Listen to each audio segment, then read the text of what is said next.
오늘의 주요 뉴스입니다. 코로나19 신규 확진자는 36,908명으로 3일 연속 13주 만에 최소를 기록했습니다. 감소세가 꾸준히 이어지는 가운데 위중증 환자는 490명으로 사흘 만에 400명대로 내려왔습니다. 실내 마스크 의무 착용에 대한 해제 시점이 오는 20일 중앙재난안전대책본부에서 결정됩니다. 앞서 정부는 실내 마스크 착용 의무를 2단계에 걸쳐 해제하기로 했는데 현재 1단계 해제와 관련한 4가지 지표 중 3가지가 충족된 상태입니다. 임신 중 코로나19에 걸려 감염되면 임신부의 사망 위험이 7배로 커진다는 해외 연구 결과가 나왔습니다. 코로나에 걸린 임신부가 낳은 신생아는 중환자실에 갈 위험이 거의 2배였고 조산 위험 또한 증가했다고 연구팀은 밝혔습니다. 제로 코로나 정책을 고수하던 중국의 지난해 성장률은 원래 목표치의 반토막 수준인 3%에 그쳤습니다. 코로나19 대유행으로 지난해 사망자 수가 27만 명이 더 늘었고 저출산까지 더해져 61년 만에 인구도 줄었습니다. 지난 2016년 테슬라의 자율주행 기능 홍보 영상은 실시간 자율주행 장면이 아닌 연출된 것이라는 증언이 나왔습니다. 당시 기술 수준으로는 영상 속 모습을 완벽히 구현하는 데 한계가 있어서 미리 촬영에 입력해놓은 도로 모양으로 운행이 이루어졌다고 합니다.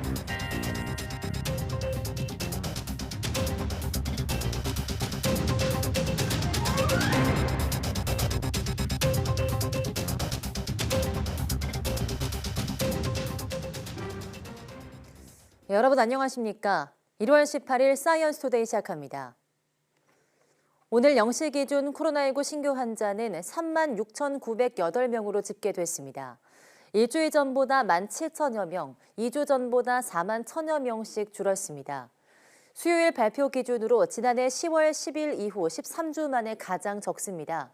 신규 환자 가운데 국내 발생은 36,828명, 해외 유입은 80명입니다. 위중증 환자는 490명으로 사흘 만에 400명대로 내려왔습니다. 사망자는 43명으로 누적 사망자는 33,057명입니다. 실내 마스크 의무 해제 시점이 오는 20일 결정됩니다. 질병관리청은 실내 마스크 의무 조정은 어제 열린 국가감염병 위기대응 자문위원회 회의 결과를 토대로 오는 20일 중대본에서 결정해 발표할 예정이라고 밝혔습니다. 앞서 방역당국은 마지막 남은 코로나19 방역 조치인 실내 마스크 착용 의무를 2단계에 걸쳐 해제하기로 하고 유행 상황에 따라 1단계 의무 해제 시점을 결정하기로 했습니다. 현재 당국이 제시한 해제 요건은 대체로 충족된 상황으로 1단계 해제 시점이 언제가 될지는 중대본에서 결정될 예정입니다. 정부가 이번 겨울 코로나19 유행이 정점을 지나면서 방역 상황이 전반적으로 안정되고 있다고 밝혔습니다. 이상민 행정안전부 장관은 오늘 중대본 회의에서 이같이 말했습니다. 이 장관은 모레 열리는 다음 중대본 회의에서 실내 마스크 의무 조정 일정과 범위를 결정할 거라고 덧붙였습니다. 지난주 하루 평균 신규 확진 환자 수는 4만 2천 명대로 3주 연속 줄었습니다. 지난주 위중증 환자 수는 하루 평균 439명으로 5주 만에 가장 적었습니다. 다만 이 장관은 설 연휴 대면 접촉과 이동량 증가로 코로나 상황이 다시 나빠지지 않을까 우려된다고 언급했습니다. 정부는 설 연휴를 맞아 고속도로 휴게소에 방역 인력 9,650명을 배치하고 휴게소 혼잡 정보를 안내할 계획입니다. 임신 중 코로나19에 감염되면 임신부의 사망 위험이 7배로 증가하고 신생아의 건강 위험도 커진다는 기존 연구 분석 결과가 나왔습니다. 미국 조지 워싱턴대 연구팀은 코로나19에 감염되지 않은 임신부에 비해서 코로나19 감염 임신부의 사망 위험은 7배 이상이라는 내용의 논문을 발표했습니다. 임신부가 코로나19에 감염될 경우 이들이 낳는 신생아가 신생아 중환자실로 갈 위험은 거의 2배였고 조산 위험도 증가했습니다.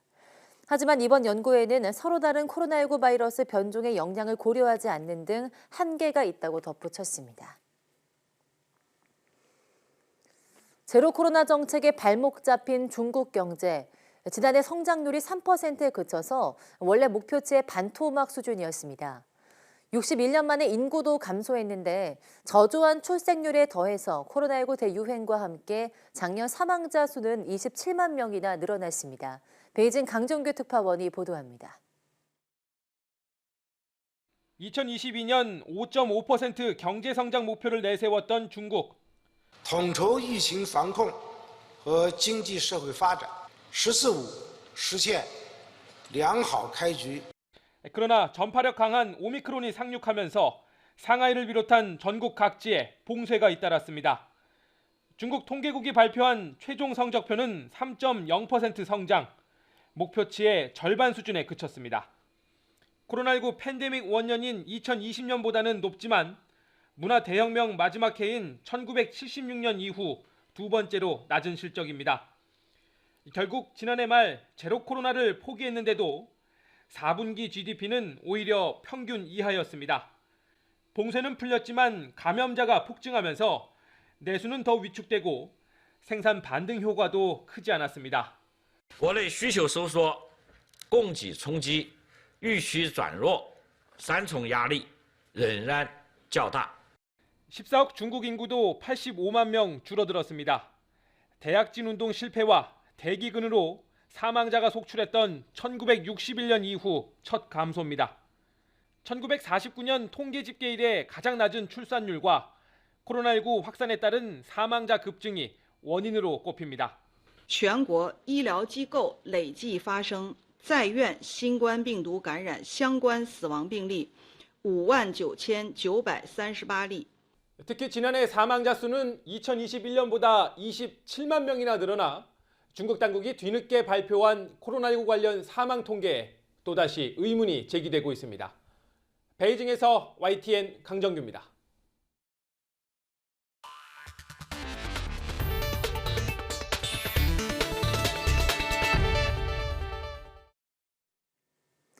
식품의약품안전처는 식품용 투명 폐페트병을 재활용한 물리적 재생 원료를 식품용기 제조에 사용할 수 있도록 처음으로 허가했습니다. 지금까지 폐페트병 등 플라스틱 재생은 플라스틱을 가열 화학 반응을 통해 원료 물질을 분리해내고 이를 다시 화학적으로 정제 중합하는 화학적 재생 방식으로만 이루어져 왔습니다. 화학적 재생의 경우 기존 플라스틱에서 불순물을 제거하고 원료 물질로 되돌려 다시 새 플라스틱을 재합성하는 방식이어서 단계가 복잡한 데다 새 원료로 만드는 것보다 비용도 많이 들었습니다. 그에 반해서 물리적 재생은 투명 페트병을 분쇄, 세척, 건조해 중간 원료로 만들고 정제 공정을 거쳐서 최종 원료로 만드는 것으로 전 공정에서 고분자 플라스틱 형태가 유지돼 다시 페트병을 만들 때 단계가 단순화되고 비용도 절감됩니다. 테슬라가 2016년 모델 X의 자율주행 기능을 홍보한 영상이 실제 자율주행 장면을 담은 것이 아니라 연출됐다는 내부 관계자의 증언이 나왔다고 로이터 통신이 17일 보도했습니다.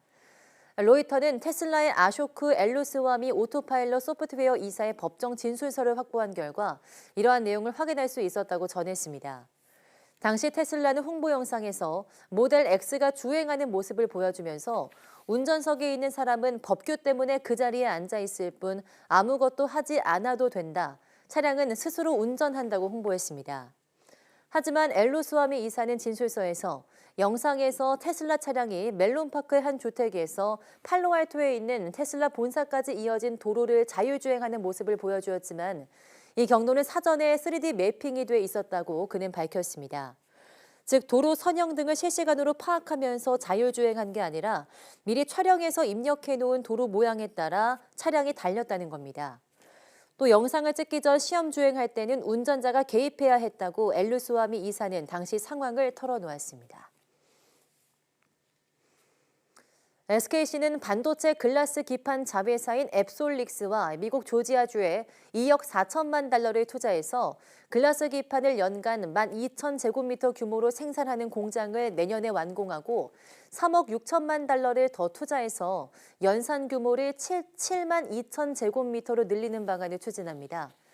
글라스 기판은 얇은 유리층에 여러 반도체를 장착해 칩셋 성능과 에너지 효율을 높인 반도체 패키징 혁신 소재로 앱솔릭스는 조지아 공대와 함께 세계 최초로 양산을 추진하고 있습니다.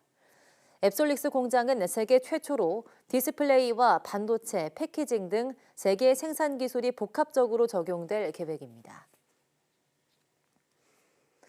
조 바이든 미국 대통령이 일본에 이어서 네덜란드 총리와의 정상회담에서도 중국에 대한 반도체 장비 수출 통제를 논의했습니다.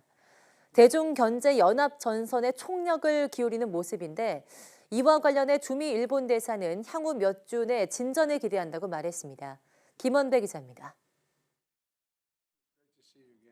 조 바이든 미국 대통령과 마르크 류트 네덜란드 총리가 백악관에서 정상회담을 열고 미국이 지난해 10월 발표한 중국에 대한 반도체 장비 수출 통제 조치에 대해 논의했습니다. 네덜란드에는 세계적인 반도체 노광 장비 생산업체인 ASML이 있어 네덜란드의 동참이 필수적입니다. 카린 장피에르 백악관 대변인은 기자 질문에 우리는 이 문제가 국가안보 차원에서 갖는 중요성을 인지하고 있다면서 바이든 대통령은 다른 사안과 함께 이 문제를 논의했다고 말했습니다. 장피에르 대변인은 이 사안에 대해서 발표할 내용이나 추가로 공유할 내용은 없다고 밝혔습니다. So just want to be very clear on this as well. We don't push any of our allies or our partners. We consult with them closely, and they make their own decisions. And this is how we move forward with our relationship, again, with our allies and partners. 지난 13일 백악관에서 열린 미일 정상회담에서도 이 문제가 논의됐다고 두 나라 관계자들이 전했습니다. 커트 캠벨 백악관 국가안보회의 인도태평양 조정관은 바이든 대통령은 기시다 총리에게 반도체 수출 통제 문제에 대해 주의 깊게 연구했고 적절하게 대응하고자 한다는 뜻을 전달했다고 말했습니다. 캠벨 조정관은 우리 모두 만족했고 대화는 매우 건설적이었다고 생각한다고 설명했습니다. 그러면서 경제안보 문제에 있어서는 공조가 효과적으로 이루어졌다는 것을 확실히 하는 것이 중요하다고 강조했습니다. 도미타 고지 미국 주재 일본 대사는 우리는 이 문제에 매우 긴밀하게 협력하고 있다며 산업계와도 긴밀하게 협력할 필요가 있다는 점에서 이는 매우 복잡한 문제라고 지적했습니다. 이어 그렇지 않을 경우 이는 지속 가능하지 않다며 기술뿐 아니라 경제적 측면에서 접근이 조심스럽게 진행 중이며 앞으로 몇 주 안에 이 문제와 관련해 진전이 이루어지기를 기대한다고 분위기를 전했습니다. YTN 김원배입니다. 우르줄라 폰데어라이엔 EU 집행위원장이 다보스 세계경제포럼에서 자국의 친환경 산업 육성을 위해서 대대적인 투자를 추진하는 미국과 중국을 비판했습니다. 폰데어라이엔 집행위원장은 17일 다보스 포럼 연차총회 특별연설에서 기후변화에 전 세계적인 대응이 필요하지만 반드시 공정한 접근법에 따라 이루어져야 한다고 밝혔습니다. 미국의 인플레이션 감축법이 향후 10년간 클린테크 분야에 3,690억 달러를 투입하는 점을 언급하면서 이는 EU와 미국이 합쳐 거의 1조 유로가량을 청정 에너지 산업에 투자한다는 의미로 기후 중립으로 향하는 과정을 가속할 수 있는 잠재력을 지닌다고 평가했습니다. 또한 중국은 값싼 에너지와 낮은 인건비, 느슨한 환경 규제를 약속하면서 유럽 및 다른 지역의 산업체들이 자국으로 이전하도록 권장하고 있다며 자국 산업에 대해 막대한 보조금을 지원하면서 EU 기업들의 중국 시장 접근을 제한하고 있다고 비판했습니다. 흔히 비싼 유명 제품 프라이팬일수록 코팅이 잘 안 벗겨질 것 같지만 코팅 우수성은 가격이나 인지도와는 무관한 것으로 나타났습니다. 한국소비자원이 직접 철수세미로 3,000번 코팅을 긁어보고 가성비 좋은 프라이팬을 찾아냈습니다. 이승윤 기자가 현장에 다녀왔습니다. 5kg 무게의 바벨 원판으로 누른 철수세미가 쉼없이 프라이팬 코팅을 문지릅니다. 오른편에선 스테인리스 뒤집개가 프라이팬 코팅을 긁어냅니다. 한국소비자원이 4만 원 이하의 주요 브랜드 프라이팬 13개 제품을 이렇게 평가했습니다. 도르코와 라겐락, 리빙스타 모던하우스, 지윌링 홈플러스, 이에로, PN 풍년 등 8개 제품의 코팅 내구성은 10kg으로 누른 철수세미와 스테인리스 뒤집개로 3,000번씩 긁어도 코팅이 벗겨지지 않은 우수 등급이었습니다. 롯데마트와 키친아트, 해피콜 프라이팬 등 3개 제품은 5kg으로 누른 철수세미와 스테인리스 뒤집개로 3,000번씩 긁히고도 코팅 내구성이 양호 수준이었습니다. 테팔과 세신 퀸센스 등 2개 제품은 스테인리스 뒤집개로 3,000번의 마찰만 견뎌내 보통 수준에 그쳤습니다. 이번 조사 제품 가운데 가장 비싼 프라이팬과 가장 저렴한 프라이팬입니다. 모두 내구도는 우수한 것으로 나타났습니다. 그리고 지금 이 프라이팬이 가장 브랜드 인지도가 높은 제품인데 내구도는 그냥 보통 수준인 것으로 나타나서 이 코팅의 우수성과 가격 그리고 브랜드 인지도는 꼭 비례하는 건 아닌 것으로 조사됐습니다. 소비자원이 고른 가성비 좋은 프라이팬은 브랜드가 덜 알려진 가격이 대부분 2만 원 미만인 제품이었습니다. PM 풍년, 모던하우스, 도르코 등 3개 제품은 내구성이 우수하고 무게가 675g 이하로 가벼워 다루기가 상대적으로 쉬웠습니다. 또한 도르코, 이에로, 홈플러스 등 3개 제품은 내구성이 우수하고 조립 공간이 상대적으로 커 한 번에 더 많은 요리를 할 수 있었습니다. 유해물질 안전성과 손잡이 품질 등은 모든 제품이 기준을 통과한 것으로 나타났습니다. YTN 이승윤입니다.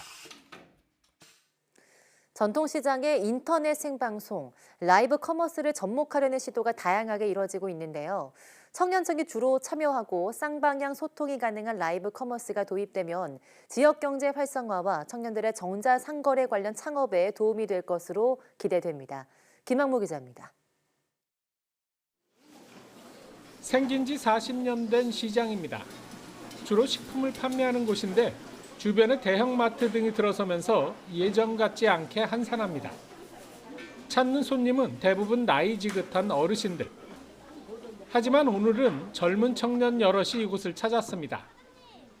미리 섭외한 점포에 들러 상인과 이야기를 나누며 인터넷 생방송으로 상품을 소개하는 겁니다. 직접 음식을 만들어 먹으며 시청자의 관심을 끌기도 합니다. 사장님, 너무 맛있는데 혹시 특별한 비결이 있으세요? 예, 여기 계란이 싱싱한 계란을 쓰고요. 네. 소금하고. 전통시장에서는 낯선 모습이긴 하지만 기대도 큽니다. 방송에 내준다니까 너무 좋아요. 장사도 잘 될 것 같고 아주 방송 많이 탔으면 좋겠어요. 전통시장에 오면은 전통시장만의 맛과 멋 그리고 그 분위기가 있잖아요. 그것을 최대한 담아가지고 그 부분을 시청자분들도 직접 오지 않아도 방 안에서 핸드폰 하나로 느낄 수 있도록. 시장뿐 아니라 오래된 상점가도 찾습니다. 식당의 음식과 떡은 물론 공예품이나 액세서리 등 아이디어 상품도 소개하고 판매하는 겁니다. 청년들의 기발한 아이디어를 안산시가 잘 지원하는 제도를 만들고 지역 경제에 기여할 수 있는 그런 참신한 아이디어를 많이 발굴해내는 것이 이번의 목표입니다. 안산시 라이브 커머스는 아직 시범 운영 중으로 다음 달 중순부터 인터넷 쇼핑 채널을 통해 방송됩니다. YTN 김학무입니다. 성산대교 보수공사의 심각한 실태, YTN이 서울시 감사 결과를 토대로 연속으로 전해드리고 있는데요. 취재진이 확인해보니 보수공사 업체는 균열을 알고도 은폐하려 했고 서울시는 규정에서 벗어나 쪼개기 발주와 엉성한 계약 관리로 첫 단추부터 잘못 끼운 것으로 드러났습니다. 이준엽 기자가 취재했습니다. 성산대교 남북단 성능개성공사의 부실함이 낱낱이 드러난 계기가 된 건 바로 바닥판에 생긴 균열입니다. 그런데 서울시가 감사해보니 시공사는 이미 바닥판을 설치하자마자 이 균열을 발견했던 것으로 확인됐습니다. 북단 바닥판 설치가 끝나고 초기 점검에서 드러난 균열이 900개. 점검업체가 이 상태로는 바닥판 상태가 C등급 이하로 나올 수 있다고 시공사에 이야기하자 시공사는 감리사와 서울시 몰래 이를 이미 보수하고 보수가 끝난 상태를 기준으로 보고서를 작성하기로 점검업체와 입을 맞췄습니다. 더 황당한 건 점검업체가 보수 결과조차 확인하지 않고 최고인 A등급으로 보고를 올린 겁니다. 이들 은폐 업체들의 계약 과정은 더욱 수상했습니다. 원래 성산대교 보수공사 같은 경우는 전체를 단일 공사로 발주하는 게 원칙입니다. 그런데 서울시는 다리를 3개로 쪼개서 발주했습니다. 종합건설업 면허가 필요한 사업인데 엉뚱한 시설물 유지관리업 면허를 입찰 자격으로 두기도 했습니다. 결과적으로 특정 업체가 입찰에 유리해졌고 사업 규모에 따라 달라지는 안전 기준도 완화됐습니다. 분리해서 발주해버리게 되면 저급한 그런 분류 활동만을 요구하는 그런 거 대상이 되기 때문에 품질 관리 측면에서는 굉장히 약화돼 버리니까. 심지어 남단에서 금이간 바닥판을 만든 업체는 하도급 관계도 없고 무면허에 기술도 없는 엉뚱한 업체였습니다. 시공사가 하도급을 준 업체가 불법 재하도급을 맡겼는데 시공사는 심지어 불법 재하도급 업체도 아닌 제3의 업체가 바닥판을 만드는 것을 현장에서 확인하고도 눈감았습니다.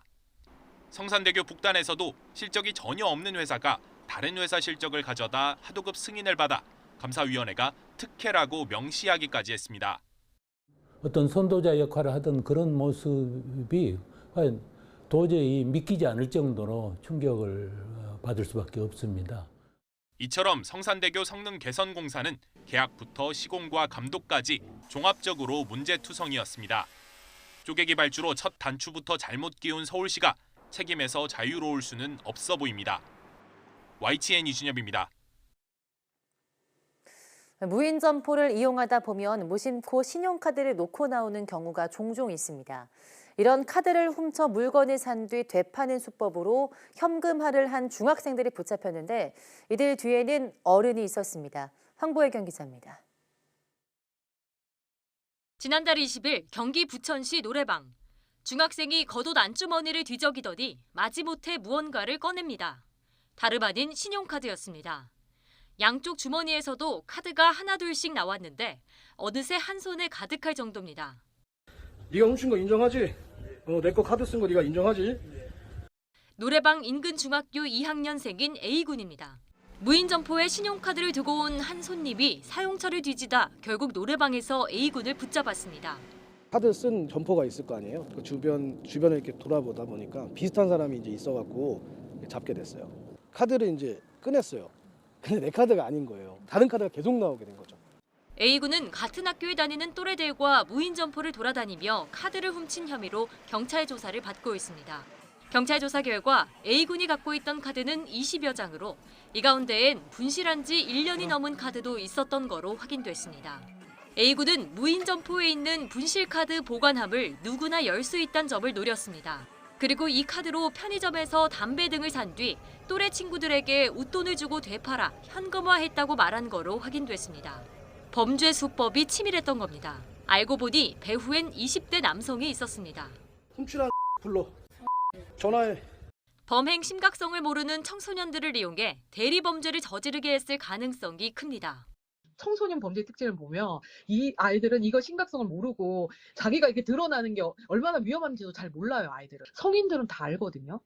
이거 내가 하면 잡힌다. 그래서 자기가 직접 하지 않는 거예요. 경찰은 20대 남성이 다른 청소년들에게도 같은 범죄를 시켰는지 조사하고 있습니다. YTN 황보혜경입니다.